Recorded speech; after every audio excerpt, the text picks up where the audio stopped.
Kita mau sekarang membahas chapter 5, di mana chapter 5 itu membahas mengenai CPU scheduling. Jadi apa itu CPU scheduling?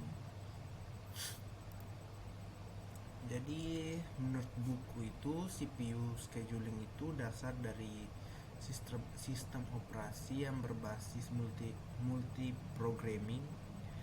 Nah, di sini dia boleh begitu karena dia boleh switching antara core di dalam CPU dalam dia mau proses dan akhirnya sistem operasi boleh mau baking itu komputer lebih produktif lagi karena ini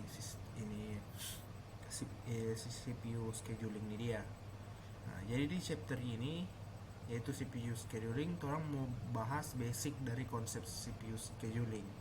Apa itu CPU scheduling dan orang mau lihat beberapa algoritma yang digunakan dalam CPU scheduling, termasuk juga di dalamnya sistem real time nanti mau dibahas. Nah, termasuk yang pertama, subchapter yang pertama itu kita mau bahas konsep dasar dari CPU scheduling atau basic concept. Nah, boleh kita taruh contoh kutipan di situ dari buku. Jadi katanya kalau ada CPU yang hanya memiliki satu core CPU, maka cuma boleh menjalankan satu proses dalam suatu waktu tunggu. Nah, dan proses yang lain mesti tunggu itu core atau CPU itu tidak ada tugas atau free, baru boleh dia mau reschedule untuk pemrosesan berikutnya. Nah, objektif dari multiprogramming itu melakukan beberapa pemrosesan untuk dapat berjalan dalam suatu waktu. Jadi orang boleh tahu dari DP nama multi dan programming. Jadi orang boleh melakukan beberapa proses dari program yang ada untuk berjalan satu kali. Nah, ini DP tujuan juga untuk memaksimalkan kerja dari CPU itu sendiri. Kalau orang mau baca dan orang boleh mengerti, singkatnya itu orang mau baking itu core dari CPU boleh mengerjakan task atau proses yang kedua tanpa harus menunggu proses yang pertama itu kelar.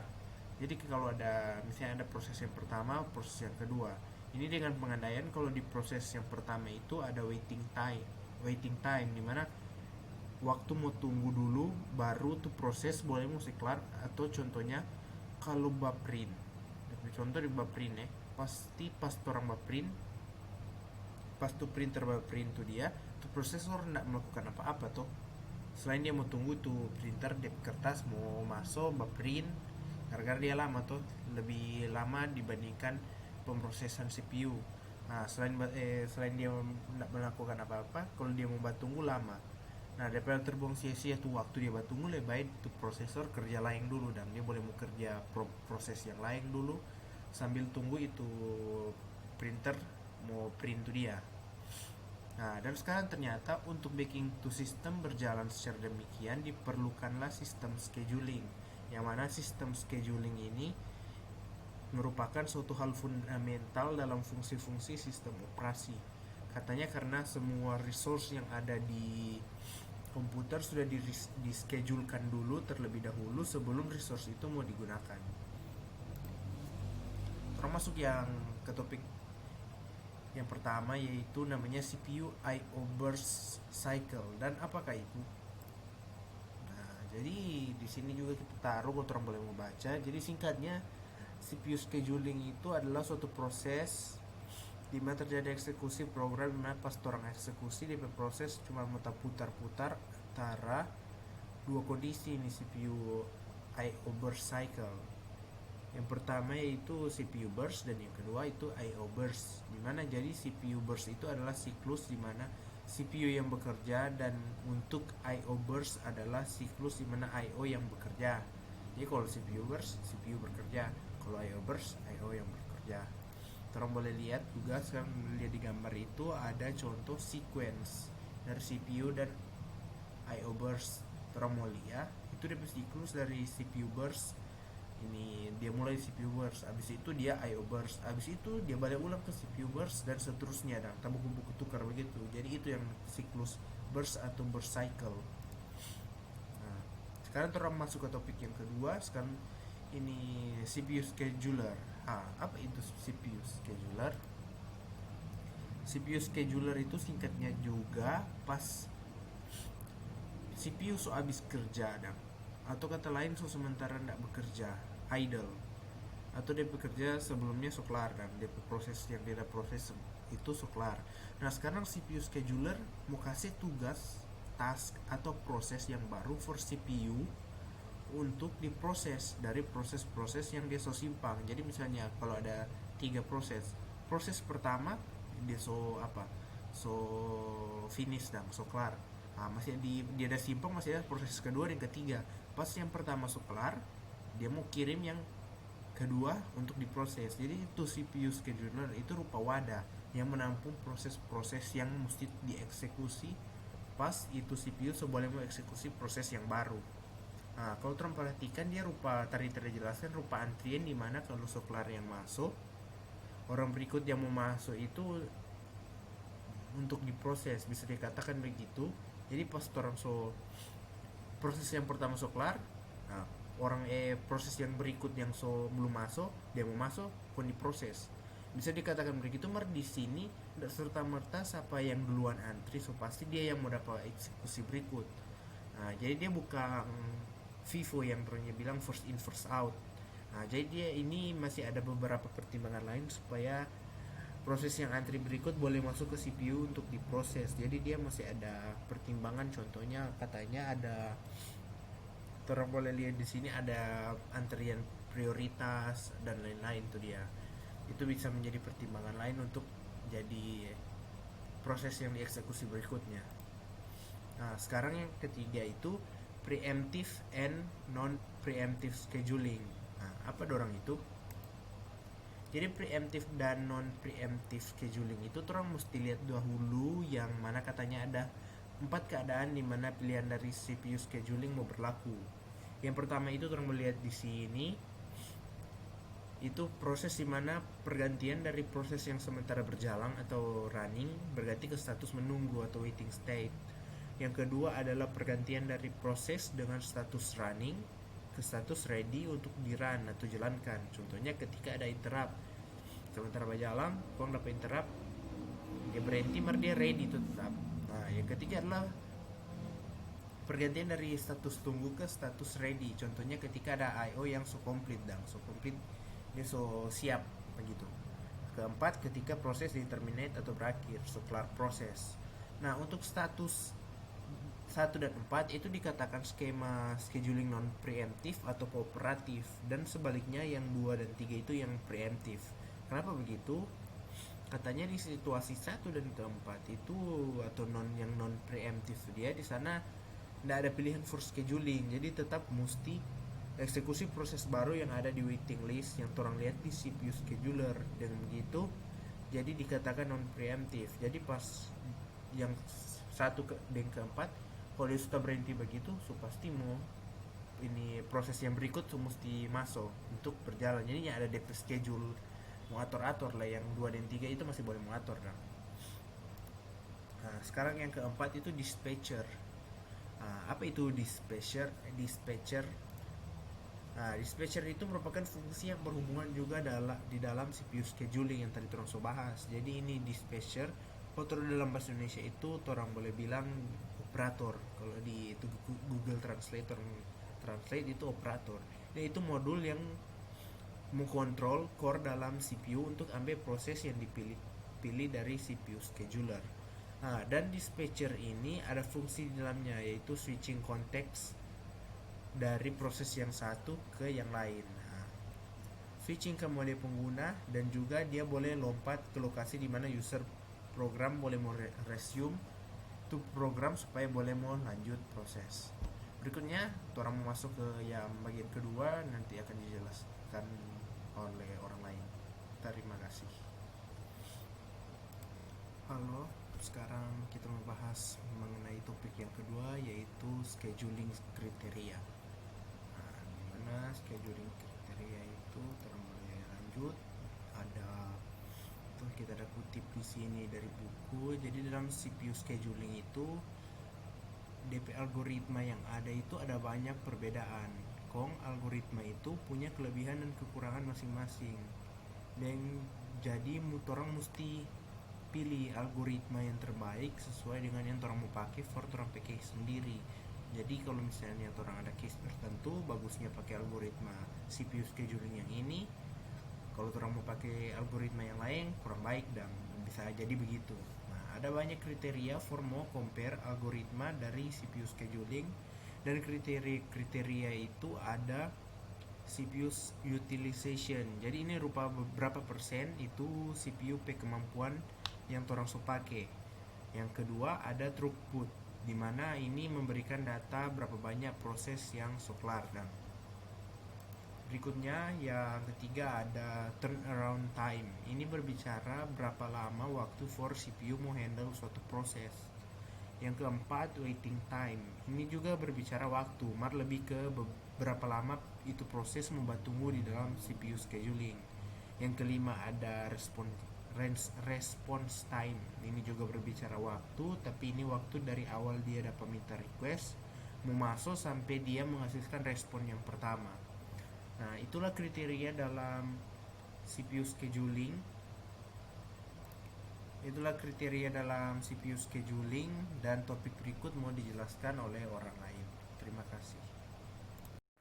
Ya, pada bagian kali ini saya akan menjelaskan untuk bagian saya yaitu scheduling algorithm atau penjadwalan menggunakan algoritma.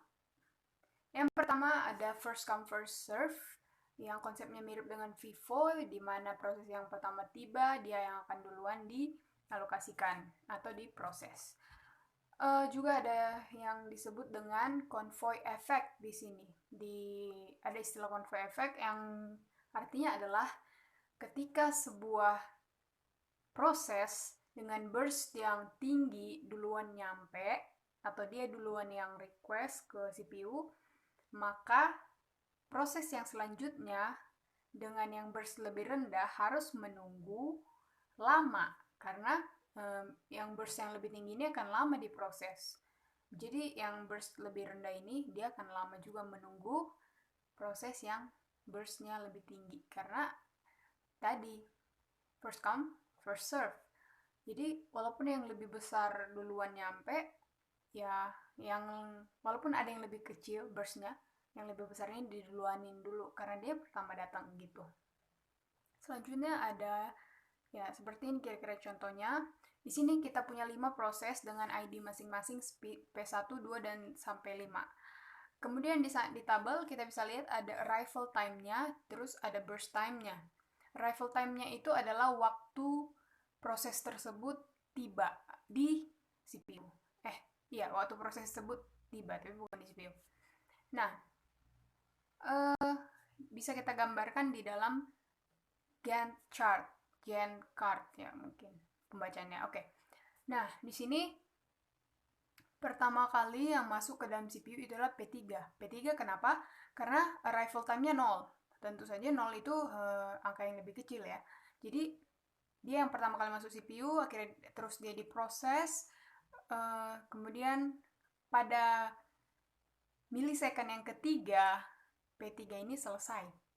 Itu kita bisa lihat di burst time-nya. Burst time itu adalah waktu untuk menyelesaikan sebuah proses. Gitu. Jadi pada milisecond yang ketiga, burst time-nya yang ketiga dari P3 ini, proses P3 ini selesai di proses gitu.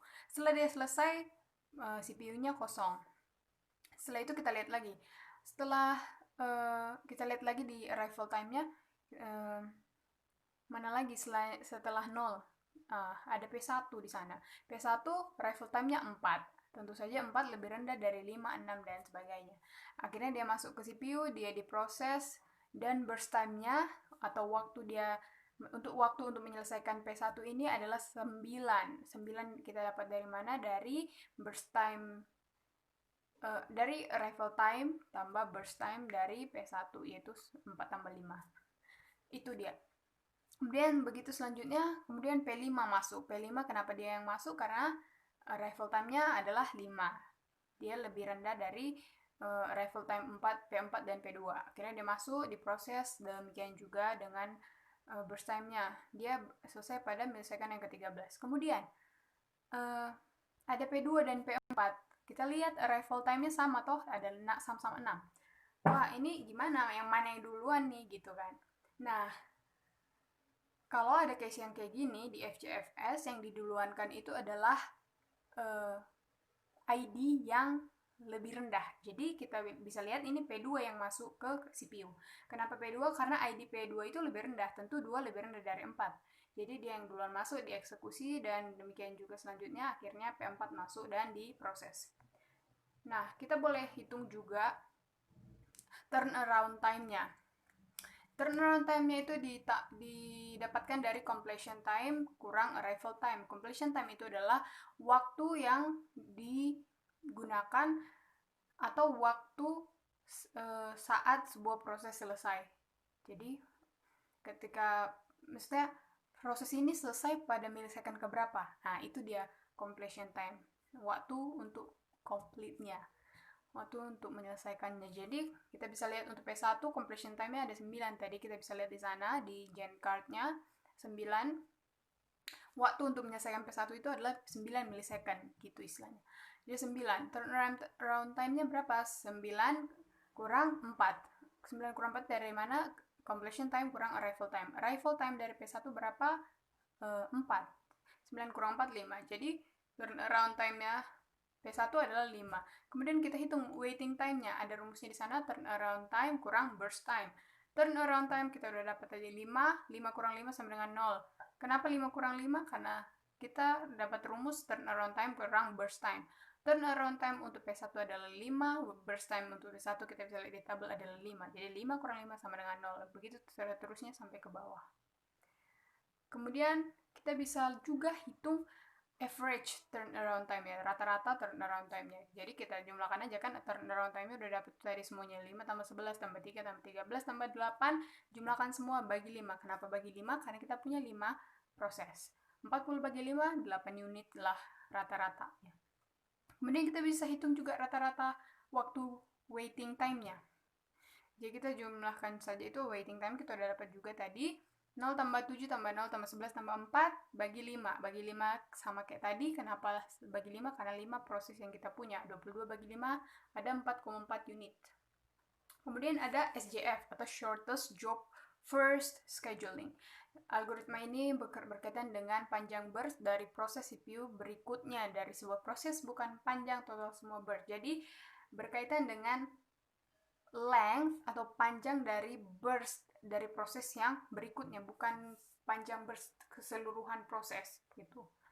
Saat CPU tersedia, maka CPU diassign ke proses yang memiliki burst CPU terkecil berikutnya. Jadi kalau proses dari kalau burst dari proses berikutnya itu lebih kecil, dia yang akan duluan dimasukkan lagi ke CPU atau CPU diassign ke dia. Nah, kalau ada dua proses yang memiliki panjang yang sama, yang mana yang akan di-execute terlebih dahulu? Pada case ini kita akan gunakan FCFS seperti yang tadi itu. Kita lihat ID-nya, mana yang lebih rendah, dia yang duluan. Karena ketika panjang burst-nya sama, maka SJF ini nggak boleh digunakan. Nah, seperti ini. Ini dia contohnya, ini untuk yang non-preemptive. Jadi ada 4 proses di sana dengan burst time masing-masing. Kalau digambarkan ke Gantt chart begini jadinya, seperti di bawah ini. Yang pertama masuk adalah P4 karena burst time-nya paling rendah. Kemudian masuk, kemudian P1, P3, P2, begitu. Sesuai dengan burst time masing-masing. Kita bisa juga hitung waiting time-nya. Kemudian kita bisa hitung rata-rata dari waiting time-nya semua sudah ada di sini. Nah, kalau misalkan kita bandingkan dengan FCFS, ini lebih optimal daripada FCFS. Karena apa? Karena kalau kita hitung pakai FCFS, dia bisa nilai rata-ratanya itu 10,25 milisecond. Sedangkan kalau kita pakai SJF, kita dapat 7 milisecond untuk rata-rata untuk case yang ini tadi. Nah, gitu. Nah, ini ada example-nya juga untuk yang preemptive. Yang tadi yang non-preemptive, ini yang preemptive. Begini, ada 4 proses sama juga ada 4 proses, ada arrival time, ada burst time-nya. Kita lihat lagi yang pertama masuk siapa, P1 karena 0 arrival time-nya. Kalau yang ini berdasarkan arrival time-nya. Tapi nanti dikaitkan lagi dengan burst time-nya sesuai dengan description tadi. Kita bisa hitung lagi waiting time-nya berapa. Kalau pakai yang non-preemptive ini, dia lebih optimal lagi. Tadi kita lihat average time-nya ada yang kalau yang ini preemptive ya. Kalau yang pakai yang non preemptive tadi 7, berapa itu 7, sekian sekian. Sedangkan kalau pakai yang ini dia 6,5 milisecond. Jadi ini lebih optimal lagi daripada FCSS daripada non preemptive. Nah, seperti ini kira-kira dia. Jadi, the real difficulty with SGF algorithm is knowing the length of the next CPU request. Although the SGF algorithm is optimal, it cannot be implemented at the level of short-term shipment. Jadi nggak bisa dipakai, walaupun dia mau optimal, dia nggak bisa dipakai untuk level yang short-term CPU scheduling. Ini, proses ini, algoritma scheduling ini berkaitan dengan yang kita asumsikan di sini CPU-nya cuma satu ya, single CPU. Ekornya cuma satu. Kemudian ada round robin scheduling atau RR. Algoritma ini didesain khusus untuk sistem pembagian waktu time sharing system. Algoritma ini mirip dengan FCFS, namun ada preemption, namanya preemption, yang ditambahkan untuk switch di antara prosesnya. Terus ada istilah small unit time yang disebut dengan quantum time. Kita langsung saja, kira-kira begini, ada tail, ada head. Jadi, new processes are added to the tail of the ready queue. Jadi, proses yang baru saja nyampe, dia akan dibuat atau diletakkan di tailnya, di bagian ekornya. Karena first in, first out, atau first come, first serve. Kemudian ada yang kayak gini nih contohnya. Ini case-nya dikasih ada 5 proses, ada arrival time dengan burst time masing-masing. Nah, gini, ada quantum time-nya. Quantum time-nya itu kayak kayak batasannya gitu. Jadi di sini quantum time-nya ada 2 unit. Jadi hanya bisa 2 unit yang diproses dalam waktu dengan quantum time yang begini gitu. Karena quantum time-nya 2, jadi pertama kali gini, contohnya masuk P1. P1 masuk, terus selesai dia masuk, diproses, terus P2 masuk. P2 mau diproses juga nih. Setelah P2 masuk ke ready queue. Nah, ini kan ada clock-nya nih. Nah, setelah ini kan udah ada 2 proses yang lagi masuk dan bekerja di dalam kan, lagi beraktivitas di dalam. Nah, ketika P3 mau masuk, clock ini akan kirim alarm, dia kayak interrupt gitu, kayak gini ya. Nanti P3 mau masukkan, ini P2 ada di ready queue. Pas P3-nya mau masuk, ada alarm. CPU P3 mau masuk nih gitu istilahnya. Tolong dong dikasih CPU-nya dikasih empty gitu. Jadi prosesnya dilanjutkan. Nah, begitu terus sampai kalau misalkan nanti dia di clock keempat juga nanti ada alarm lagi. Jadi setiap dua proses dia bakal ada alarm karena kuantumnya 2 unit. Kemudian ada priority scheduling. Seperti ini, ada contohnya ada 5 proses, arrival time-nya, burst time, priority-nya. Kalau digambar ke jam chart kayak gini, kita bisa hitung waiting time-nya dengan rumus total waiting time kurang number of millisecond process executed kurang arrival time-nya. Kemudian kita bisa dapat nanti average waiting time-nya itu berapa, 29 millisecond, cukup besar. Kemudian ada yang multi-level queue scheduling. Pada bagian ini proses yang dikerjakan dibagi ke dalam beberapa grup yang berbeda. Kayak gini. Jadi ada foreground processes, ada background processes. Foreground processes ini biasanya diperuntukkan untuk user. Jadi dia harus lebih cepat, lebih responsif, pokoknya harus lebih bagus lah kinerjanya gitu. Kalau background ini enggak. Karena dia bukan untuk user. Jadi dia nggak harus lebih secepat yang foreground ini. Jadi pasti ada perbedaan di antara keduanya. Nah, ini dia teorinya. Multi-level queue scheduling algorithm partitions the ready queue into several separate queues. Process are permanently assigned to one queue, generally based on the same property of the process, such as a memory size, process priority, or process type. Jadi prosesnya permanen assign ke satu queue. Pada umumnya berdasarkan prosesnya, seperti memory size-nya, priority prosesnya, ada tipe prosesnya juga gimana. Each queue has its own scheduling algorithm. Jadi masing-masing queue ada algoritma schedulingnya masing-masing. Nah, kayak gini misalnya. Ada highest priority, ada yang lowest priority. Tentu yang diutamakan adalah yang the highest priority, seperti system process, interactive process, itu makin ke bawah sampai student process. Ini ada level-levelnya ini. An example of a multi-level queue scheduling algorithm with 5 queues. Ini ada 5 queues ini. Kemudian ada multi-level feedback queue scheduling. The multi-level feedback queue scheduling algorithm allows a process to move between queues. Prosesnya bisa berpindah di antara queue. Jadi yang pertama ini the highest process priority-nya itu ada satu queue yang kuantumnya 8. Nah, kuantumnya 8 berarti pada milisecond dengan waktu yang 8 ini, queue yang ke 0 ini, kalau misalkan dia kelar, oke, enggak masalah. Tapi kalau misalkan dia enggak selesai diproses pada kuantum yang 8 ini, dia akan dilanjutkan ke tailnya kuantum Q yang kedua. Tailnya Q yang ke-1 ini. Jadi kalau misalkan gini, Q yang ke-0 nggak selesai diproses pada waktu kuantum ke-8. Jadi karena dia nggak selesai, dia dilanjutkan lagi ke belakangnya ini, Q1. Dia dikasih, ya pokoknya dia dilanjutkan, dia masuk ke Q yang pertama. Dia di belakangnya yang kuantum 16 ini. Terus sama juga kalau misalkan kelar, oke, enggak masalah. Kalau misalkan nggak kelar, dia sama lagi. Dia bakal masuk lagi ke Q yang kedua. Gitu terus.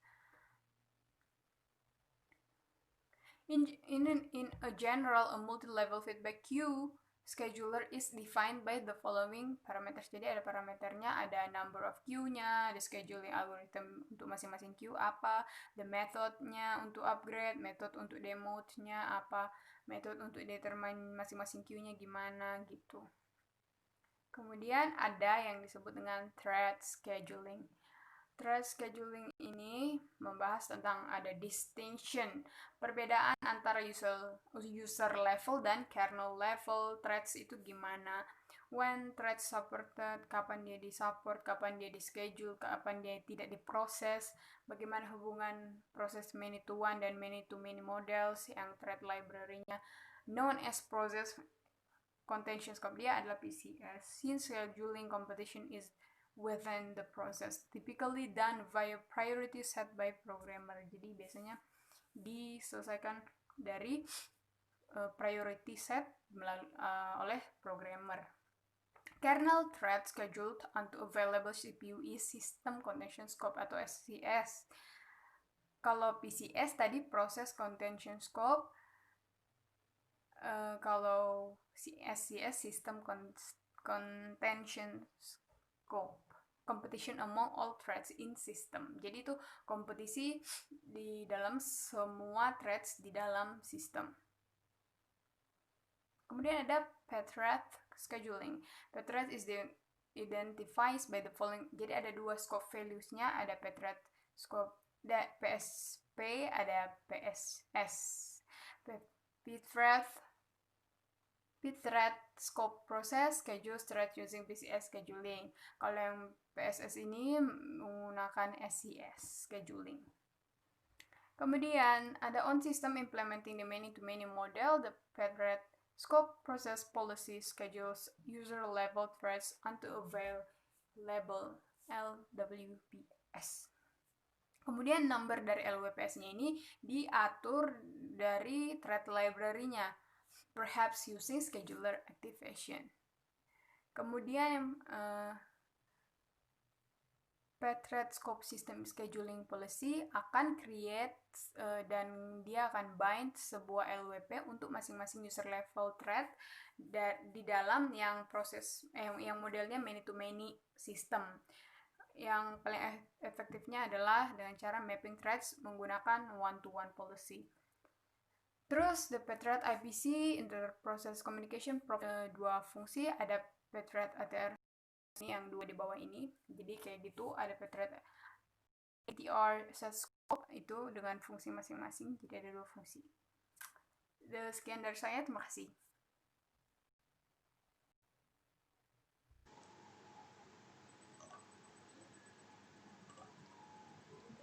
Baiklah, saya akan menjelaskan bagian saya, yaitu tentang multiprosesor scheduling.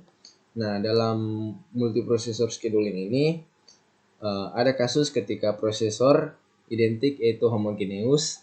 Dalam hal fungsionalitasnya, kita dapat menggunakan prosesor apapun yang tersedia untuk menjalankan proses apapun dalam antrian. Nah, yang pertama itu approaches to multiple processor scheduling.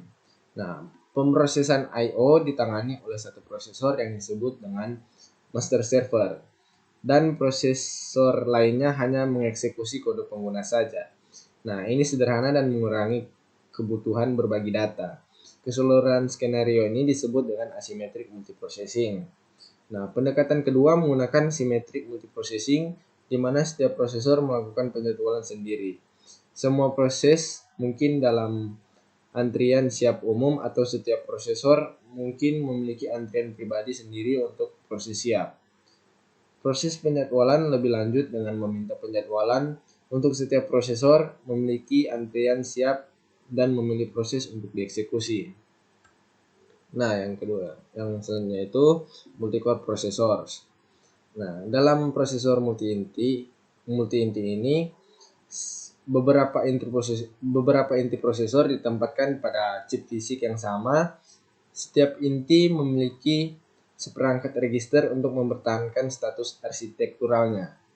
Dan dengan demikian muncul ke sistem operasi sebagai prosesor fisik yang terpisah. Nah, sistem SMP atau symmetric multiprocessing ini yang menggunakan prosesor multi-inti lebih cepat dan mengkonsumsi lebih sedikit daya daripada sistem di mana setiap prosesor memiliki chip fisiknya sendiri. Namun, prosesor multicore ini dapat memperumit masalah penjadwalan. Ketika prosesor mengakses memori, maka prosesor menghabiskan banyak waktu menunggu data yang tersedia. Nah, situasi ini disebut dengan memory stall. Ini terjadi karena berbagai alasan seperti cache miss, yaitu mengakses data yang tidak ada di memory cache.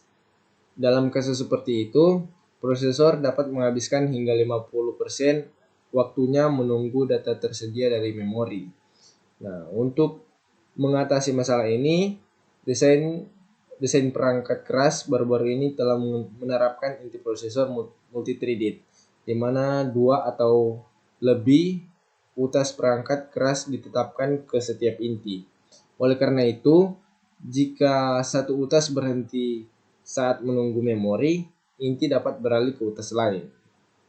Nah, ada dua cara untuk melakukan multithreaded pada prosesor ini, yaitu coarse-grained multithreading. Dalam multithreading berbutir kasar, thread dijalankan pada prosesor hingga terjadi peristiwa latensi yang lama, seperti penghentian memori karena penundaan yang disebabkan oleh peristiwa latensi lama. Prosesor harus beralih ke thread lain untuk memulai eksekusi. Biaya peralihan antar utas tinggi karena pipa instruksi harus diakhiri sebelum utas lain dapat memulai eksekusi pada inti prosesor. Setelah utas baru ini mulai dijalankan, utas ini mulai mengisi pipa dengan instruksinya. Nah, yang kedua itu fine-grained multithreading. Nah, multithreading ini beralih di antara utas pada tingkat yang jauh lebih halus, terutama di batas siklus instruksi. Desain arsitektur sistem berbutir halus ini mencakup logika untuk peralihan ulir, dan akibatnya biaya peralihan antar utas menjadi kecil. Nah, selanjutnya load balancing. Nah, load balancing adalah fenomena yang membuat beban kerja terdistribusi secara merata di semua prosesor dalam sistem SMP. penyeimbangan beban hanya diperlukan pada sistem di mana setiap prosesor memiliki antrian proses pribadinya sendiri yang memenuhi syarat untuk dieksekusi. Nah, penyeimbangan beban tidak diperlukan karena begitu prosesor menjadi tidak aktif, prosesor segera mengekstrak proses yang dapat dijalankan dari antrian proses umum. Nah, pada SMP ini atau symmetric multiprocessing ini penting untuk menjaga keseimbangan beban kerja di antara semua prosesor untuk sepenuhnya memanfaatkan manfaat memiliki lebih dari satu prosesor, satu atau lebih prosesor akan diam sementara prosesor lain memiliki beban kerja tinggi bersama dengan daftar prosesor yang menunggu CPU. Nah, ada dua pendekatan umum untuk load balancing ini. Yang pertama itu push migration. Nah, dalam migrasi dorong ini sebuah tugas secara rutin memeriksa beban pada setiap prosesor, dan jika ditemukan ketidakseimbangan maka ia mendistribusikan beban secara merata pada setiap prosesor dengan memindahkan proses dari kelebihan beban ke proses menganggur atau kurang sibuk. Nah, yang kedua itu pull migration. Nah, pull migration ini terjadi ketika prosesor menganggur menarik tugas menunggu dari prosesor yang sibuk untuk dieksekusi. Nah, selanjutnya prosesor affinity. Nah, prosesor affinity ini berarti proses memiliki afinitas untuk prosesor yang sedang berjalan. Ketika suatu proses berjalan pada proses tertentu, ada efek tertentu pada memory cache. Data yang paling terakhir diakses oleh proses mengisi cache untuk prosesor, dan sebagai akibatnya akses memori berturut-turut oleh proses tersebut seringkali terpenuhi dalam memory cache. Nah, sekarang jika proses bermigrasi ke proses lain, konten memory cache harus tidak valid untuk prosesor yang pertama, dan cache untuk prosesor yang kedua harus diisi ulang. Karena tingginya biaya untuk membatalkan dan mengisi kembali cache, sebagian besar sistem SMP atau symmetric multiprocessing mencoba menghindari migrasi proses dari satu proses ke proses lainnya dan mencoba untuk menjaga agar proses berjalan pada prosesor yang sama. Nah, ini dikenal dengan prosesor affinity. Nah, ada dua jenis afinitas prosesor. Yang pertama soft affinity. Nah, ketika sistem operasi memiliki kebijakan untuk mencoba menjaga proses berjalan pada prosesor yang sama tetapi tidak menjamin akan melakukannya.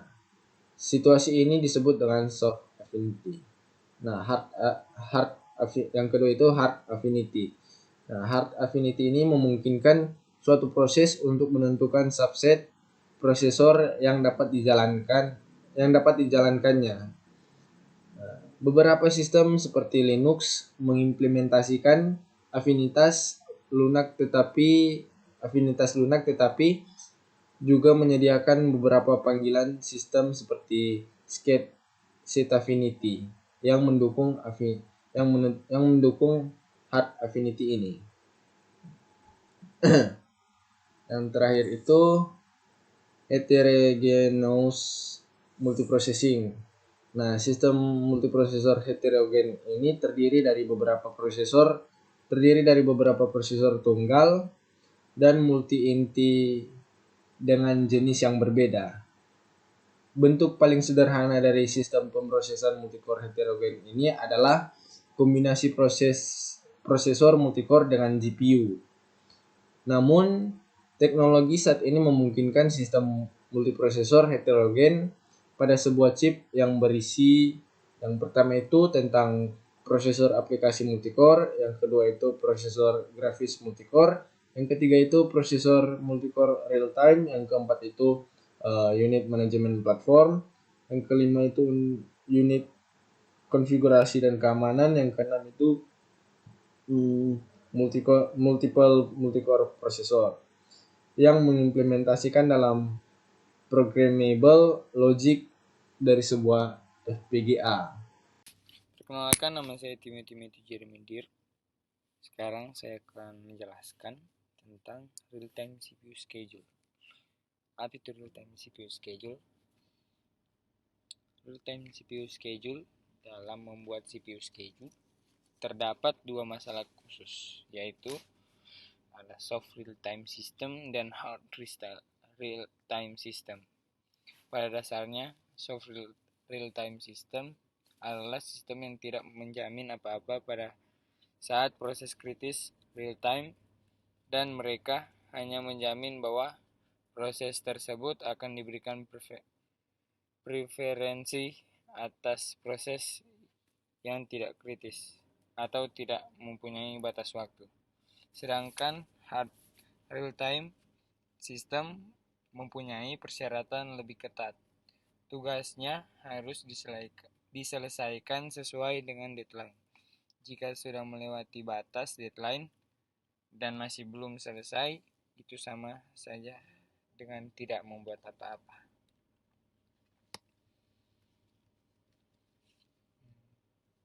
Yang pertama ada minimizing latency. Minimizing latency adalah sejumlah waktu dari suatu event dan mulai terjadi hingga event tersebut dilayani. Minimizing latency dibagi atas dua. Yang pertama ada interrupt latency dan yang kedua adalah dispatch latency. Interrupt latency sendiri berhubungan dengan periode waktu dari kedatangan sebuah interupsi pada CPU mulai pada rutin yang melayani interupsi. Ketika interupsi terjadi, sistem operasi pertama kali harus melengkapi interupsi yang dieksekusinya dan menentukan tipe dari interupsi tersebut. Yang kedua ada dispatch latency. Dispatch latency merupakan sejumlah waktu yang dibutuhkan untuk menghentikan sebuah proses dan melanjutkan proses yang lain. Lanjut, yang kedua ada priority based scheduling.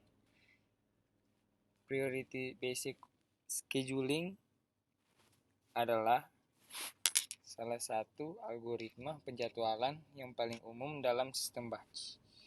Sistem proses diberi prioritas. Proses dengan prioritas tertinggi harus dijalankan terlebih dahulu, dan seterusnya. Proses dengan prioritas yang sama dijalankan berdasarkan siapa cepat dia dapat.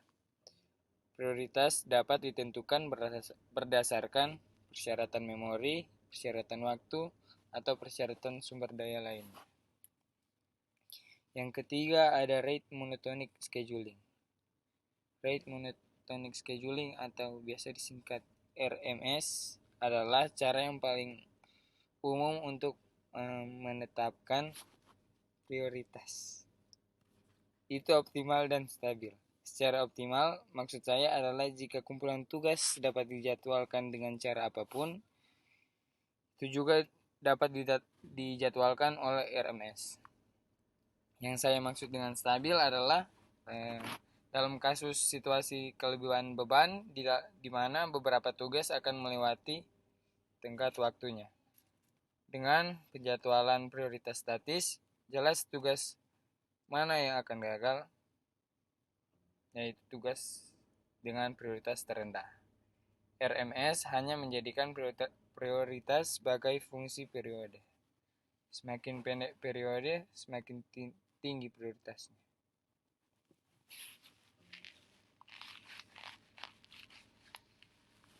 Yang keempat ada earliest deadline first scheduling. Earliest deadline first scheduling atau disingkat EDF adalah algoritma penjadwalan prioritas dinamis optimal yang digunakan dalam sistem waktu nyata. Ini dapat digunakan untuk penjadwalan real-time statis dan dinamis. Batasan algoritma penjadwalan EDF adalah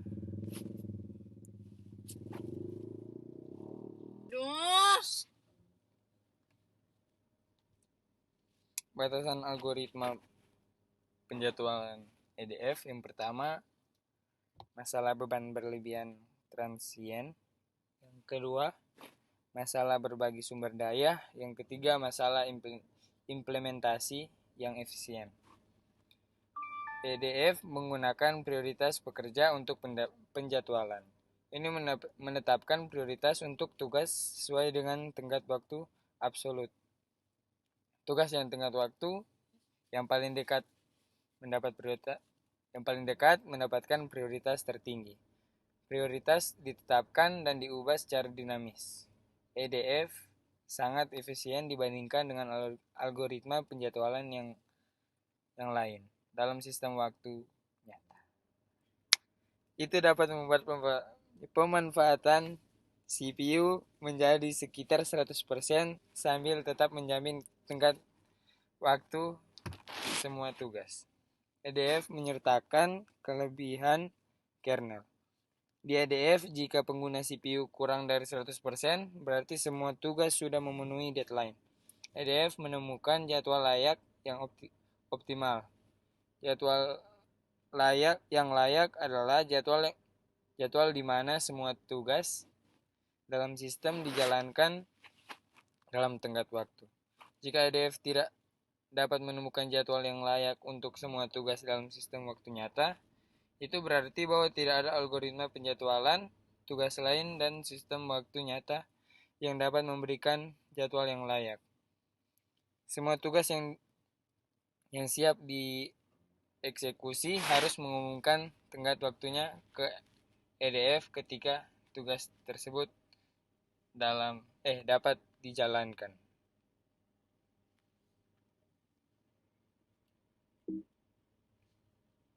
Yang kelima ada proportional share scheduling. Proportional share scheduling atau penjadwalan pembagian proporsional beroperasi dengan mengalokasikan bagian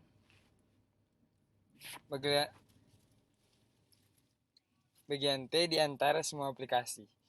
Sebuah aplikasi dapat menerima N di bagian waktu sehingga memastikan bahwa aplikasi akan memiliki N per T dari total proses waktu. Jadwal pembagian proporsional harus bekerja dalam hubungannya dengan kebijakan admission control untuk menjamin bahwa aplikasi menerima bagian waktu yang dialokasikan. Kebijakan admission control akan mengizinkan klien meminta sejumlah saham tertentu hanya jika tersedia cukup saham. Yang keenam ada POSIX real-time scheduling. POSIX real-time scheduling standar POSIX menyediakan ekstensi untuk komputasi real-time POSIX 1B. Berikut beberapa API POSIX yang terkait dengan penjadwalan utas waktu nyata. POSIX terdiri atas dua kelas penjadwalan. Yang pertama ada SCHED_VIVO dan yang kedua ada SCHED_RR.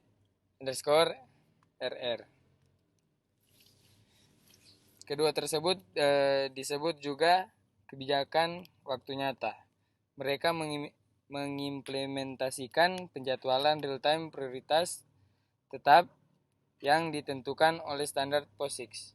tugas dengan kebijakan ini mendahului setiap tugas lainnya, yang dapat dengan mudah mengalami kelaparan jika tidak melepaskan. Menurut saya,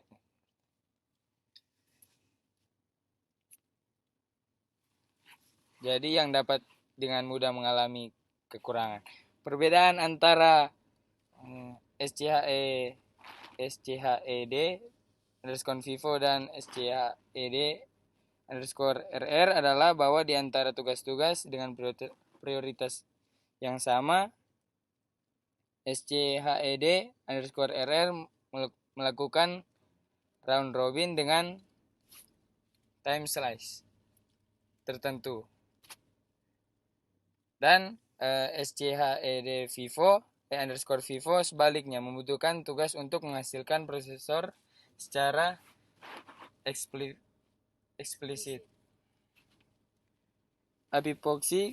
POSIX menetapkan dua fungsi berikut untuk mendapatkan dan menyetel kebijakan perlawanan India. Yang parameter pertama untuk kedua fungsi adalah petunjuk ke set atribut utas. Parameter kedua adalah yang pertama penunjuk ke bilangan bulat yang disetel kebijakan penjadwalan di saat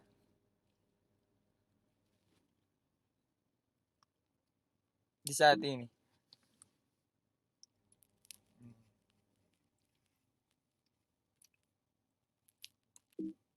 Terima kasih.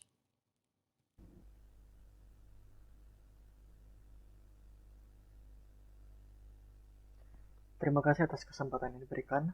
Pada saat ini saya akan membahas tentang operating system example atau contoh operating system.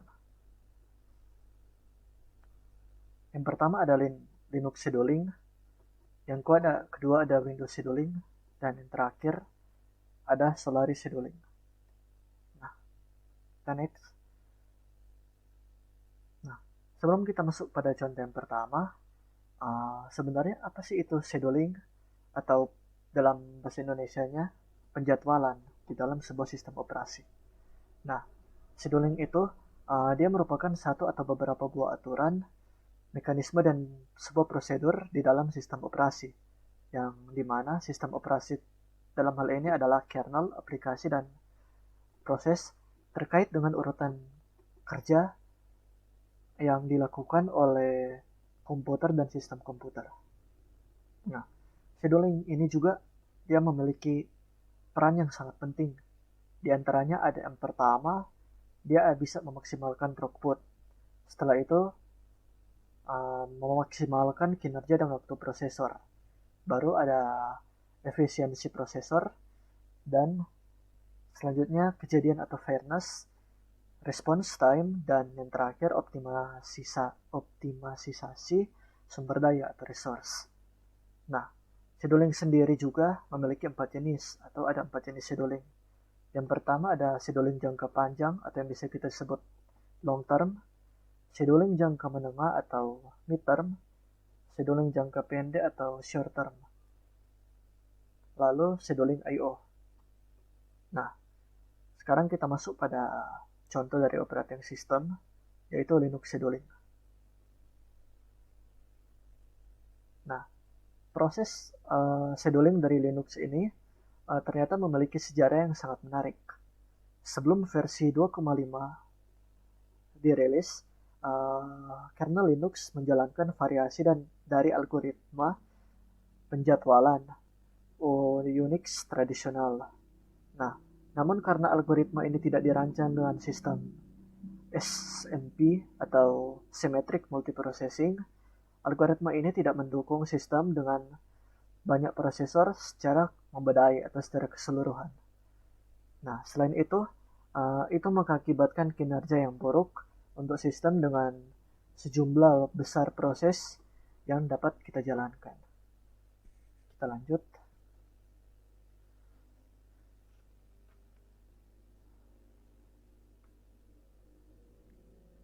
Nah, scheduling pada Linux ini berdasarkan kelas scheduling, yang dimana setiap kelas mempunyai prioritas yang spesifik.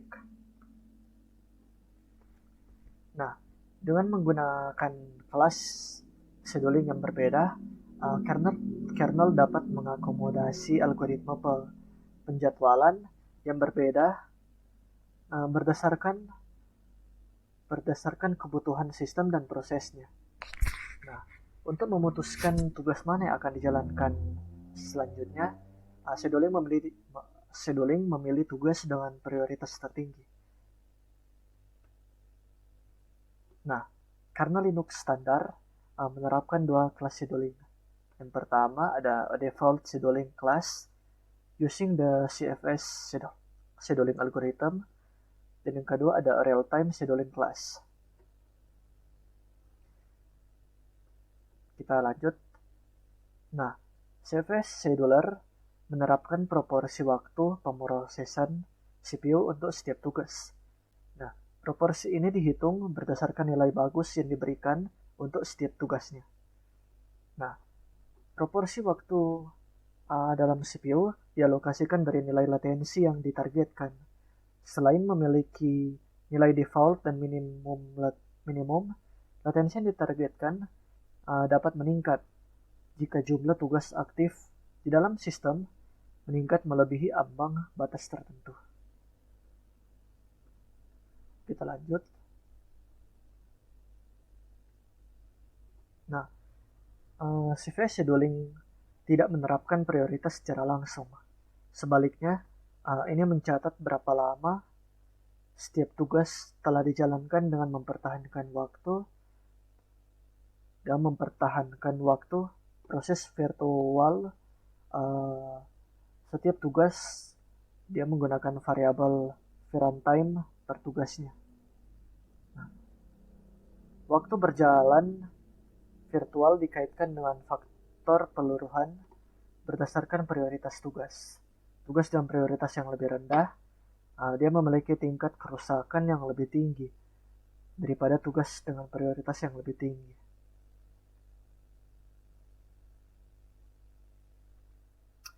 Nah, baru untuk tugas dengan prioritas normal, waktu proses virtual ini identik dengan waktu proses fisik aktual. Jadi, jika tugas dengan prioritas default berjalan selama 200 milisecond, runtime-nya juga akan menjadi 200 milisecond. Namun, jika tugas dengan prioritas lebih rendah berjalan selama 200 milisecond, runtime-nya akan dihitung kurang dari 200 milisecond. Nah, untuk tugas mana yang akan dijalankan selanjutnya, scheduler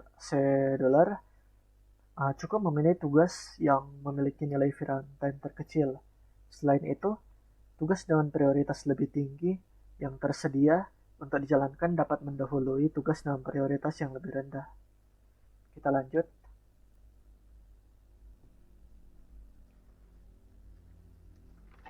Nah, kita masuk pada contoh yang kedua, yaitu Windows scheduling. Nah, Windows scheduler ini dia memastikan bahwa thread dengan prioritas tertinggi akan selalu berjalan. Nah, bagian dari kernel Windows yang menangani scheduling disebut dengan dispatcher. Nah, baru sebuah thread yang dipilih untuk dijalankan oleh dispatcher, dia akan berjalan hingga didahului oleh thread dengan prioritas tertinggi.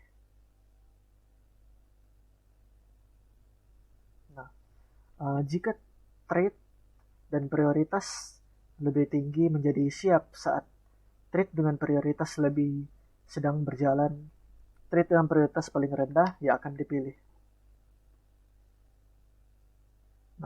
Dispatcher ini dia menggunakan 32 level priority skema 32 level priority untuk menentukan urutan eksekusi sebuah thread. Nah, prioritas ini dibagi di dalam dua kelas, yang mana kelas variabel berisi thread yang memiliki prioritas dari 1 hingga 15, dan real time class dia berisi dengan prioritas mulai dari 16 hingga 31.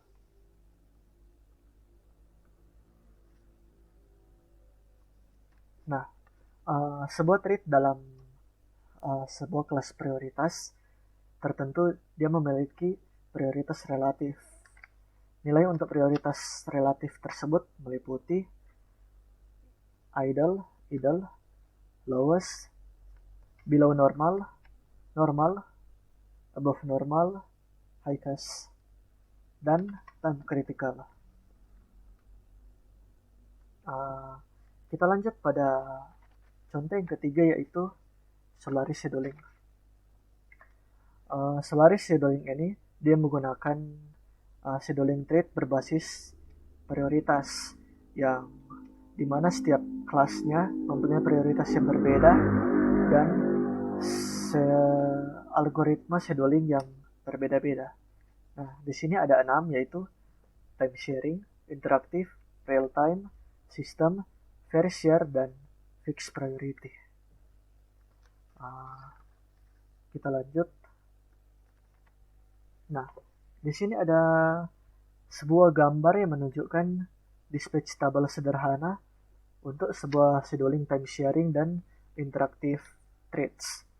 Nah, dispatch tabel pada gambar ini memiliki 4 kolom, yaitu priority, time quantum expired, dan return from sleep.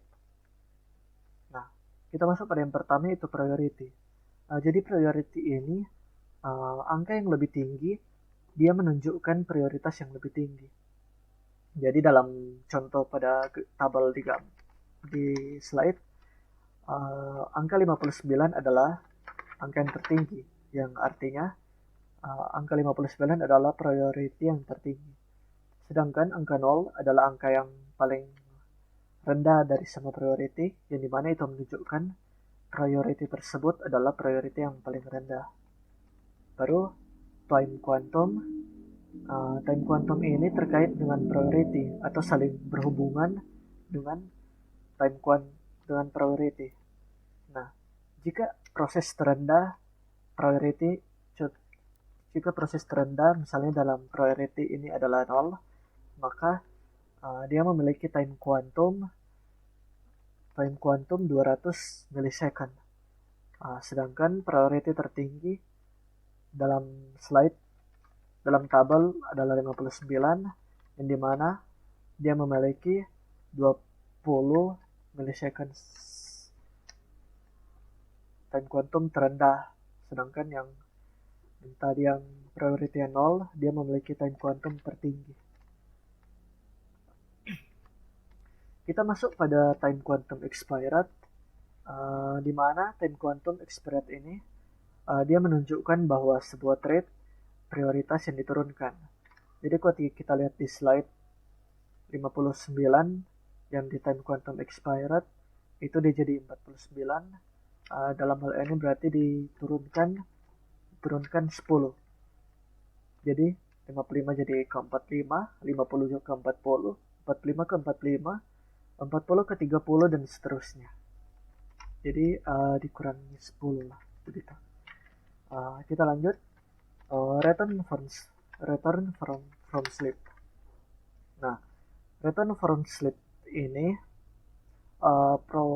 prioritasnya ditingkatkan menjadi antara 50 sampai 59, di mana itu mendukung kebijakan scheduling di dalam menyediakan waktu respon yang baik untuk proses atau interaktif. Sekian pembahasan tentang operating system example. Terima kasih.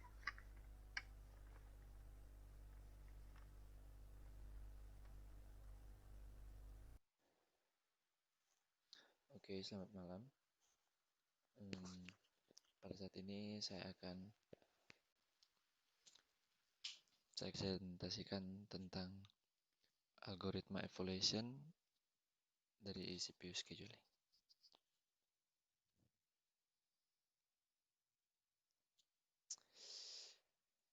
Bagaimana cara kita memilih algoritma penjadwalan untuk sistem tertentu? Seperti yang sudah kita lihat dalam section 5.3, yaitu scheduling algorithm, di mana ada banyak sekali scheduling algorithm yang ada. Dan masing-masing memiliki parameter algoritma tersendiri. Akibatnya, memilih algoritma itu bisa jadi sulit. Masing-masing algoritma mempunyai parameter-parameter tersendiri. Persoalan pertama dari algoritma ini adalah mendefinisikan kriteria untuk pemilihan algoritma. Kriteria-kriteria yang sering digunakan adalah seperti yang tertera di sini, ada fairness, efisiensi, dan seterusnya. CPU di bawah batasan yang maksimal waktu respons yaitu 300 mili/detik dan memaksimalkan throughput sehingga waktu penyelesaian linear sebanding dengan total waktu eksekusi. Kita lanjut pada deterministic modeling. Deterministic modeling ini merupakan evaluasi analitis, yaitu evaluasi analitis ini menggunakan algoritma dan beban kerja sistem untuk menghasilkan satu rumus atau angka yang menunjukkan kinerja algoritma untuk beban kerja itu. Pemodelan deterministik menggunakan suatu beban kerja tertentu yang telah ditentukan dan mendefinisikan kinerja algoritma untuk beban kerja itu. Jadi, dalam metode evaluasi ini hanya mengambil beban kerja yang telah ditentukan dan mengevaluasi setiap algoritma menggunakan beban kerja tersebut. Seperti yang kita lihat dalam contohnya, bisa kita asumsikan dalam proses berikut ini yang semuanya ini tiba pada waktu 0, di mana FCFS, SJF, dan RR diasumsikan dalam kuantum 8 mili/detik. Manakah dari algoritma berikut yang memiliki kinerja terbaik dalam beban kerja ini? Seperti yang kita lihat dalam hasil ini, kita bisa simpulkan bahwa keuntungan dari pemodelan deterministik ini adalah tepat dan cepat dalam perhitungan atau untuk dihitung. Dan kerugiannya adalah sistem atau pemodelan deterministik ini hanya berlaku untuk beban kerja yang kita gunakan untuk menguji. Sebagai contoh, ketika kita menggunakan P1 ini dan berstepnya kita ganti ke 8 mili/detik, apa fungsinya terhadap waktu tunggu rata-rata? Tentu saja beban kerja mungkin tipikal dan ditingkatkan, tetapi umumnya pemodelan deterministik terlalu spesifik dan membutuhkan terlalu banyak pengetahuan tentang beban kerja. Kita lanjut pada queuing models atau model antrean. Sistem komputer dipandang sebagai satu jaringan pelayan atau server. Masing-masing pelayan mempunyai satu antrian dari proses pelayanan. Begitu input-output adalah antrian perangkat. Jadi dalam antrian ini atau queuing models, dengan menggunakan data dari proses nyata, kita dapat sampai pada distribusi probabilitas. Itu untuk lamanya waktu burst dan waktu input-output untuk suatu proses. Sekarang ini kita dapat menghasilkan waktu ini dengan distribusi tertentu. Kita juga dapat menghasilkan waktu kedatangan untuk proses atau distribusi waktu kedatangan. Kita juga bisa mendefinisikan antrian untuk CPU dan antrian untuk setiap perangkat input-output. Kita juga dapat menguji berbagai algoritma penjadwalan menggunakan teori queuing models ini. Mengetahui tingkat kedatangan dan tarif layanan, kita juga dapat menghitung berbagai angka seperti rata-rata antrian, waktu tunggu rata-rata, penggunaan CPU, dan lain-lain. Kita bisa menggunakan salah satu formula yang berguna, yaitu formula Little. Ada juga kerugian yang kita dapatkan dari ini, yaitu kerugian utama menggunakan adalah tidak selalu mudah untuk memerlukan waktu distribusi yang realistis. Kita harus membuat asumsi. Ini menghasilkan model hanya menjadi perkiraan dari apa yang sebenarnya terjadi. Kita next pada simulation atau simulasi. Simulasi ini dapat memberikan evaluasi algoritma penjadwalan dengan lebih akurat. Jadi dia memberikan CPU scheduling dengan lebih akurat, algoritma CPU scheduling dengan lebih akurat. Simulasi melibatkan pemrograman model sistem komputer. Dengan simulasi akan diperoleh statistik yang menyatakan kinerja algoritma. Statistik dikumpulkan dihasilkan dengan cara yang sama, model antrian. Meskipun hal ini menyebabkan masalah yang serupa, namun simulasi dapat memakan waktu lama untuk dijalankan, dapat membutuhkan waktu lama untuk diterapkan, dan data pelacakan mungkin sulit dikumpulkan dan memerlukan penyimpanan dalam jumlah besar. Itu adalah keuntungan maupun kerugian dari simulasi. Jadi alternatifnya itu kita bisa menggunakan data jejak. Ini adalah data yang dikumpulkan dari proses nyata pada mesin nyata dan dimasukkan ke dalam simulasi. Jadi kita dapatkan atau seringkali dapat memberikan hasil baik dan perbandingan yang baik atas berbagai algoritma penjadwalan. Implementation atau implementasi. Di sini sebelumnya kan kita sudah menjelaskan tentang simulasi.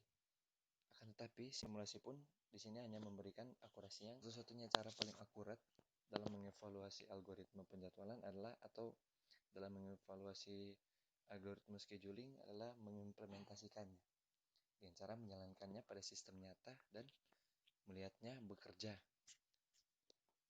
Jadi pendekatan ini adalah menjalankan algoritma nyata di sistem nyata untuk keperluan evaluasi pada beban atau kondisi operasi yang nyata. Akan tetapi ini memiliki kerugian yaitu mahal karena algoritma harus ditulis dan kemudian diimplementasikan pada perangkat yang sebenarnya. Juga lingkungan yang berubah-ubah karena harus digunakan dalam situasi langsung. Jadi setiap masing-masing cara evaluasi algoritma itu atau algoritma scheduling itu mempunyai kelebihan dan kelemahan masing-masing. Sekian dari saya.